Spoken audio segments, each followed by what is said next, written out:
तो जैसे अभी मैं बना रहा हूँ तो आपको लग रहा होगा डेटा ऐसा ही होता है, बट जब आप काम करोगे तो कोई नोट पैड में भर के भेज देगा आपको, मेल पे अटैच करके। प्लेन ना, तो उसमें रो होता है ना कॉलम होता है ना।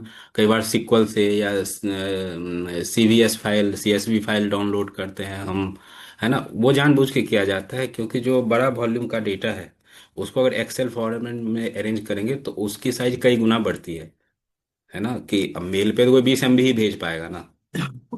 अगर उसकी मजबूरी है कि वो 50 MB की फाइल है तो उसको वो नोट पैड में डाल देता है या सेव एज करके सीएसवी कर देता है। जब भी एक बार सीएसवी हो गया तो उसमें ना रो है ना कॉलम है ना फॉर्मूला, वो कुछ नहीं समझता, बस टाइप किया हुआ आइटम्स है। तो उसका साइज बहुत कंप्रेस हो जाता है, फिर आपके पास आ गया। अब आपके पास चैलेंज ये है कि आपको काम तो एक्सेल में करना है, नोटपैड से क्या लेना देना आपको। तो हम क्या करते हैं, उसको फिर से एक्सेल फॉर्मेट में कन्वर्ट करते हैं। ये हुआ ना कि जैसे कोई सामान हम भेजते हैं तो हम उसको पैक करके एकदम छोटा कर दिया, डेस्टिनेशन पहुंच गया तो खोल दी। ऐसे बहुत सारे आइटम्स आते हैं, तो कुल मिला के ये जो टेक्स्ट टू कॉलम है कि टेक्स्ट में डेटा होगा, उसको एक्सेल के कॉलम्स में कन्वर्ट करने हैं। अब मैं एक एग्जांपल से बताऊंगा, अब समझ जाना चाहिए आपको। ये रहा, देखो जैसे मैंने लिया नोटपैड।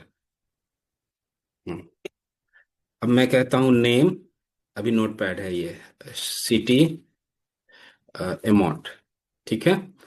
अजय, दिल्ली, हाँ, विजय, मुंबई, दिस है ना, सुरेश, चेन्नई, ठीक है। ये हमें समझ तो आ रहा है कि है ये कॉलम, नेम नाम का कॉलम होगा, सिटी नाम का, बट हम समझ के करेंगे क्या, क्योंकि इसको ना तो नोटपैड समझता और एक्सेल तो और नहीं पहचानेगा। ये लो, एक्सेल कहाँ था, नोटपैड, इसको बंद करता हूँ मैं। इसे आपने यहाँ चिपका दिया। अब एक्सेल आपके मन की बात नहीं समझता, है ना। एक्सेल को हमें बताना पड़ेगा कि भाई ये प्लेन टाइपिंग नहीं है, ये 3 कॉलम है हमारा, एक नाम का, एक सिटी का, एक अमाउंट का। तो कहेगा ठीक है, फिर हमें बताओ हम कैसे समझें। तो आप जाओगे डेटा पे, डेटा में आता है यहाँ टेक्स्ट टू कॉलम। अब इसे आप समझाओ कि डेलीमिट, ये 2 तरीके हैं, तो अभी हम इसकी बात कर रहे हैं। इसे बोलो कि जहां भी टैब होगा ना इस डेटा में, उसे कट मार देना। अब टैब तो इसमें है ही नहीं। फिर आपने कहा कि चलो सेमी कॉलन से कर देना, तो सेमी कॉलन भी नहीं है कहीं पे।